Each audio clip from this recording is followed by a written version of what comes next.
জয় মা মৃত সঞ্জীবনী, জয় মা। আমি শ্রীগুরুজি প্রদীপ গাঙ্গুলি। আমার চ্যানেল মা মৃত সঞ্জীবনী, সেখানে আমি নানান প্রকার মন্ত্রাদি উপস্থাপন করে থাকি।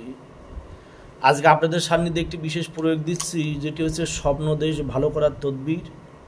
একটি ওষুধ আছে, ওষুধটাও দেবো, এবং একটি কবচ আছে, কবচটাও দেবো, একটি মন্ত্র আছে, মন্ত্রটিও দেবো। স্বপ্নদেশ ভালো করা বন্ধ করা যে মন্ত্রটি আছে সেটা প্রসঙ্গে বুঝতে পারছেন কি আছে বন্ধ করার তদবির।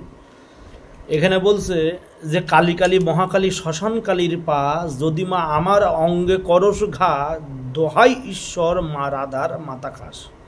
আবার বলি, কালী কালী মহাকালী শ্মশান কালীর পা, যদি আমার অঙ্গে করস ঘা, দোহাই ঈশ্বর মা রাধার মাথা খাস। এই মন্ত্র কি বলছে? শনিবার সকালবেলা মন্ত্রটি শিক্ষা মানে মুখস্থ করে নিতে হবে। রাত্রে শুইবার সময় মন্ত্রটি 3 দফা পাঠ করে নিজের বুকে ফু দিয়ে ঘুমাইলে স্বপ্নদেশ হইবে না। আর রাত্রে শুইবার সময় লুঙ্গি উল্টা পড়িয়া, মানে লুঙ্গি উল্টা করে পড়িয়া মন্ত্রপাঠ করিয়া শয়ন করিলে স্বপ্নদোষ হবে না।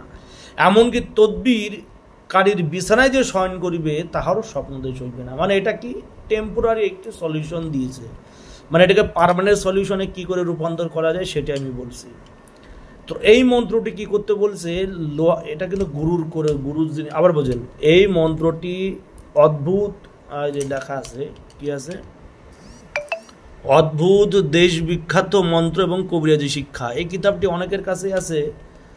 অদ্ভুত দেশ বিখ্যাত মন্ত্র এবং কবিরাজি শিক্ষা। এই কিতাবটা বাংলাদেশের একটি কিতাব। সচরাচর অনেকের কাছে এই কিতাবটা আছে। তো এই কিতাবের প্রয়োগ সম্বন্ধে অনেকেই করেছেন, সমান প্রয়োগ উপায় সমান রেজাল্ট আপনারা হয়তো পাননি। আমি যেভাবে এটি প্রয়োগ করেছি, গুরু যেভাবে আমাকে বলেছেন সেটি আমি এখানে বলছি। এখানে বলছি শনিবারের দিন এটা মন্ত্র শিক্ষা করে নিয়ে ঘুমানোর আগে বুকে 3 দফা পাঠ করে ঘুমালে স্বপ্নদোষ হবে না। এবং লুঙ্গি উল্টা করে পরে সেই বুকে আবার পুনরায় দম করে ফু দিয়ে ঘুমালে স্বপ্নদোষ হবে না। যে শুভ তার এটাকে টেম্পোরারি সলিউশন। আমি একে পার্মানেন্ট সলিউশনে কী করে পরিণত করবো? প্রথমে যে মন্ত্রটি আছে সেটি হচ্ছে ভোজপথের উপর লাল কালিতে লিখে নিব, কি, কালী কালী মহাকালী শ্মশান কালীর পা, যদি মোর অঙ্গে করস ঘা, দোহাই ঈশ্বর মা রাধার মাথা খাস। এই মন্ত্রটি ভোজপত্রে লিখে নেব।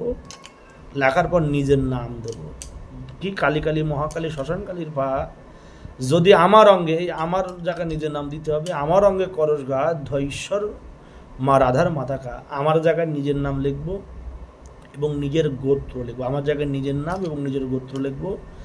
লেখার পর অঙ্গে করস ঘা, দোহাই ঈশ্বর মা রাধার মাথা খাস। লেখার পর কালো কালিতে ভূজ্যপত্র লিখলাম। লেখার পর সেই ভূজ্যপত্রের মধ্যে একটা জিনিস লাগবে, কি করতে হবে, লোহার তাবিজে 12 ভাতারির গোপন অঙ্গের চুল।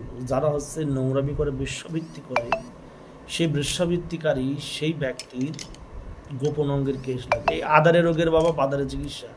এই আধারে জিনিস না হলে বাদারে রোগ বাবা সারে না। সে আধারে রোগের বাদারে চিকিৎসা যেমন বলে, সেই নারীর সেই গোপন অঙ্গের ব্যবহৃত কিছুটা চুল লাগবে।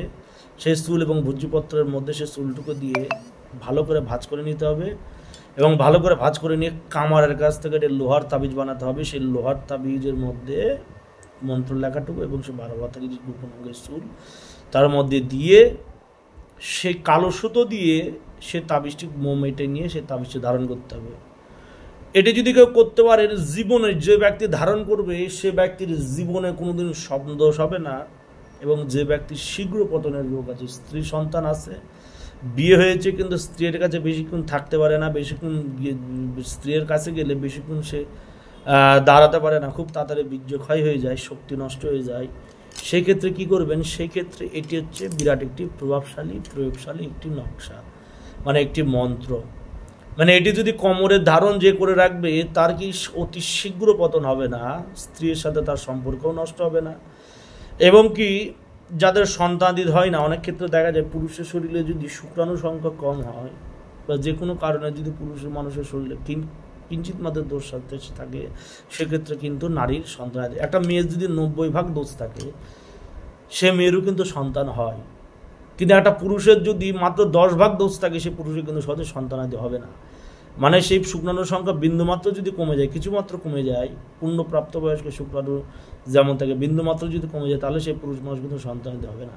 এটি স্বপ্নদোষ বন্ধ করার একটি ওষুধ দিয়েছে, কি বলে, বাবুই তুলসী। বাবুই তুলসীর মূল চূর্ণ করিয়া আনা মাত্রায় 1 তোলা চিনি এবং ও দুগ্ধ সহকারে রাত্রে স্বয়ংকালে সেবন করিলে স্বপ্নদোষ না। এবার বাবুই তুলসী আপনারা পাবেন কোথায়? বাবুই তুলসী পাওয়া যাবে না। কি তুলসী লাগে? রাম তুলসী পাওয়া যায়, বড় বড় পাতা হয়, বড় মূল হয়, বড় গাছ হয়। সেই রাম তুলসী গাছের মূল নিয়ে আসবেন, মূল নিয়ে এসে বেশি করে মূল নিয়ে আসবেন, নিয়ে এসে সেই মূল প্রতিদিন কি করতে হবে? প্রতিদিন হচ্ছে রাত্রেবেলা যখন ঘুমাবেন, রাত্রেবেলা ঘুমানোর সময় সেই রাম তুলসী গাছের মূল চূর্ণ করবেন, শিলনোড়াতে বেটে নেবেন বা মিক্সার গ্রাইন্ডারে ঘুরাই নেবেন এবং তার মধ্যে 1 চামচ চিনি দেবেন এবং আধা কাপ দুধ দেবেন। 1 চামচ চিনি এবং আধা কাপ দুধ দেবেন। দুধ দিনে ভালো করে মিক্সার গ্রাইন্ডারে ঘেটে নেবেন। ঘাটার পরে কি করবেন? শীতল যে জল হয়, শীতল জলের মধ্যে সেটা মিশিয়ে দেবেন।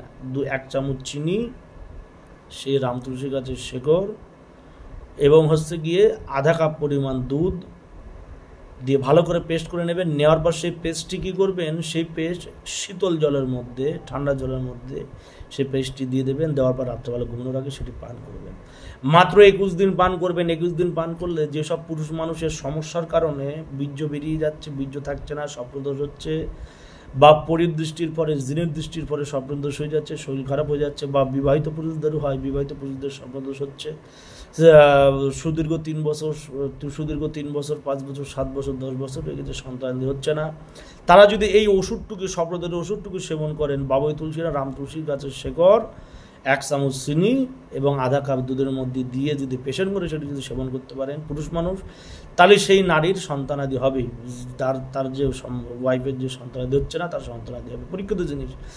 এই ঔষধ আমি বহু মানুষকে দিই, রাম তুলসী গাছের শেকড়। যদি এর সাথে যদি আপনি সোয়াডে গোলমরিচ দিতে পারবেন, 1টা গোলমরিচ এবং তার 4 ভাগের 1 ভাগ, এবং তার তারপরে একটা 4 ভাগের 1 ভাগ সোয়াডে গোলমরিচ দিতে পারেন, এর পাওয়ার ক্ষমতা আরও বেড়ে যাবে। 21 দিন খাবেন, 21 দিনের মধ্যে স্বপ্নদোষ ভালো হয়ে যাবে, 21 দিনের মধ্যে বীর্যর ঘনত্ব বাড়বে, 21 দিনের মধ্যে শরীর সবল হবে, হৃষ্টপুষ্ট হবে, শরীরে জোর পাবেন, যে শক্তি হারিয়ে যাচ্ছিল সেই শক্তি পুনরায় সঞ্চয় হবে, স্ত্রীর সাথে সহবাস করতে যে খুব তাড়াতাড়ি বীর্য ক্ষরণ হবে না, শীঘ্র পতনের সমস্যা যাবে। মানে এটা এমন একটি প্রভাবশালী, মানে একটি মন্ত্র, এই মন্ত্র অনেকের কাছে আছে কিন্তু প্রয়োগ জানে না। মানে আপনার কাছে বন্দুক দিয়ে দিয়েছে কিন্তু বন্দুক আপনি চালাতে জানেন না, তাহলে সে বন্দুক রেখে লাভ কি? বক্তব্য এটি যদি সঠিকভাবে প্রয়োগ করতে পারেন, বইয়ের নামটাও বলে দিলাম এবং যেভাবে আমি গুরুদেব লিখে দিচ্ছি সেইভাবে আমি ওটা দিলাম, সঠিকভাবে প্রয়োগ করবেন, অবশ্যই 100% 20% রেজাল্ট পাবেন। জয় মা মৃত্যু সঞ্জীবনী, জয় মা। আমি আমার সামান্য উপস্থাপন সম্পূর্ণ করলাম। জয় মা।